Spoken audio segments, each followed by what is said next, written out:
তাইলে আমার মক্কেল মমিনুল কি? Gay that's all your honour. Your honour, Mominul তাহলে ওদিন রাত্রে আমার বাসায় কি করতে আসছিল? কথা তো যুক্তি সম্পূর্ণ। মাই লর্ড, এই দেশের সবাই জানে যে মিস শায়লা আমার মক্কেলের সুগার মাম্মি। আর আমার মক্কেল মমিনুল রিসেন্টলি ঢাকায় একটা সেলুন দিয়েছে যার নাম হচ্ছে মায়ের দোয়া hair cut.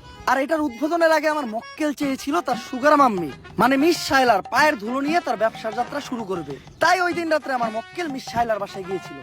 That's all my lord. Order order order.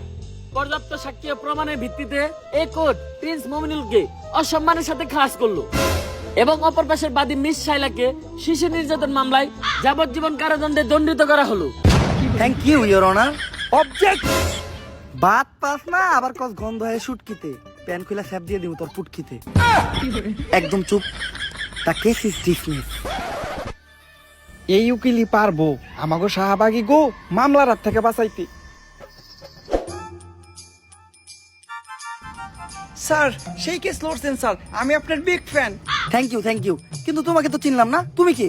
আমি একজন ব্যাড অ্যাক্টর বেদি ওরফে শাহবাগী। স্যার আমাদের শাহবাগীদের গায়ের গন্ধে একজন ক্যামেরাম্যান মারা গেছে। সারা বাংলাদেশে শাহবাগীদের নামে মামলা হয়েছে, তাই আমি চাই স্যার আমাদের কেসটা আপনি লড়েন আর আমাদের শাহবাগীদের এই মামলায় থেকে উদ্ধার করেন। আমি অন্যায়ের পক্ষে আছি। যেহেতু শাহবাগীদের কেস তাই আমি লড়বো আর ওদেরকে জায়গা মতো ভরবো। বাত পায় না গন্ধ হয় শুটকিতে, প্যান খুলে স্যাপ দিয়ে দিমো গো পুটকিতে। তুমি খালি 3 জন সাক্ষী ব্যবস্থা করে আনো, বাকিটা আমি বুঝতেছি। এ বুবা,